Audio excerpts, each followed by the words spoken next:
everyone. I'm Mrs. K from the Arcadia Public Library. Welcome to Funology. This is a program where we show you a project, all the materials you need, and the step-by-step instructions of how to complete the project at home. It's something we hope that you'll experiment with and be creative and have fun with. Today I'm going to show you how to make wrapping paper using leaf painting. So let's get started. Okay, here are the supplies you're going to need for this project. You'll need some paper. You can choose whatever paper you like, but remember that you need to make it big enough so that you can wrap whatever it is that you're going to be wrapping. You can try just regular copy paper. In that case, you'll have to probably combine several. If you can get paper on a roll. That's probably preferred. You're going to need some nice fresh leaves. Choose, if you can find them, leaves that have very obvious ribs and veins in them, because this will make a nice texture when you paint them. You're going to also need either a brush, paintbrush, or perhaps a sponge to put the paint on with. Some paint, different colors. I'm using tempera paint, but you could try different types of paint. A little bit of water to dilute the paint, and some bowls to mix the paint with. It's also a good idea probably to have some sort of drop cloth or a smock to keep yourself clean and your work area clean, since you're working with paints. All right, let's go ahead and get started on doing our project.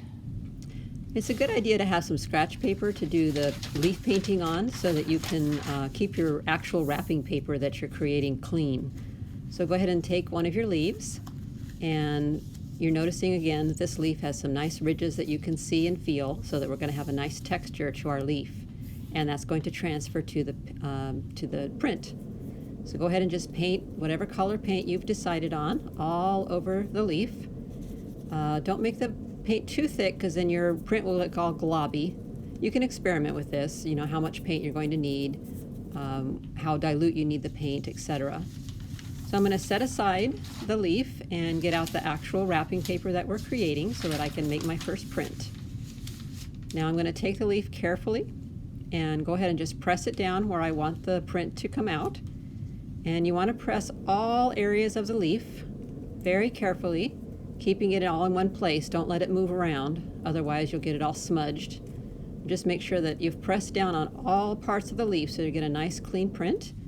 Pull it up very carefully and slowly, and you can see we have a really nice print. Okay, so that's our first print. That leaf, we're going to need to wash it if we want to use it again, so let's go ahead and use another leaf. I'm going to put aside our actual wrapping paper and again use some scratch paper, because we kind of make a mess when we actually paint the leaves. So this time I'm going to choose a different leaf. This one is also a very sturdy leaf with some nice ribs and veins that you can feel. We're going to get a nice texture with this one. I'm going to put some blue paint on this time. This paint, I believe I've put a little bit of water in there to dilute it, just to try to make it so it's not going to be all globby. So go ahead and again, make sure you've covered all the surfaces in a nice even coat of paint. We'll set aside our messy scratch paper and press down again, just like we did for our first print, making sure that all areas of the leaf get pressed down nice and evenly. Then you're going to pull up the leaf very carefully again, like we did from the last one, and we have another really nice print. That one came out very nicely. You can see the ribs on there, and it looks like it came out like a really good print. Okay, so let's go ahead and set aside the leaf on the scratch paper, because again we're going to have to wash that one if we want to use it again. So for this one I want to show you a different technique.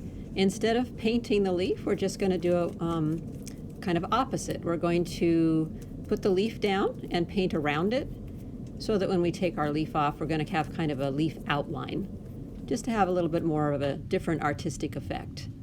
That's something you can try out with different sizes of leaves and different shapes of leaves all over your wrapping paper, of course also with different colors of paint.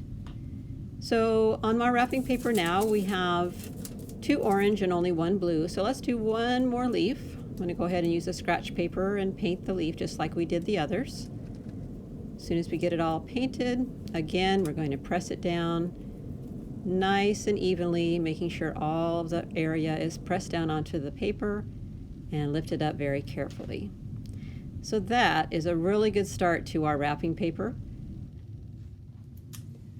So here's a good start on our project. We can go ahead and finish this later. I want to show you a wrapped package or something that you might want to think about doing. This is a present that's already been wrapped in our wrapping paper. Okay. So for this project, be sure to choose some nice sturdy leaves. The ones I've used are very thick and green. And as I say, they have their nice ribs and veins showing, and you can feel them. I actually washed these so that I could use them again after having experimented with them. These are the types of leaves that you're going to want to look for. I would suggest you go for a walk around your neighborhood, but if you find one on a neighbor's bush, be sure to ask the neighbor permission before you take one of the leaves from their bush. Right. So that's our project for today. I hope you had fun. I want to encourage you to experiment with it too. Use different colors of paint, different types of leaves, different types of paper, and see what happens.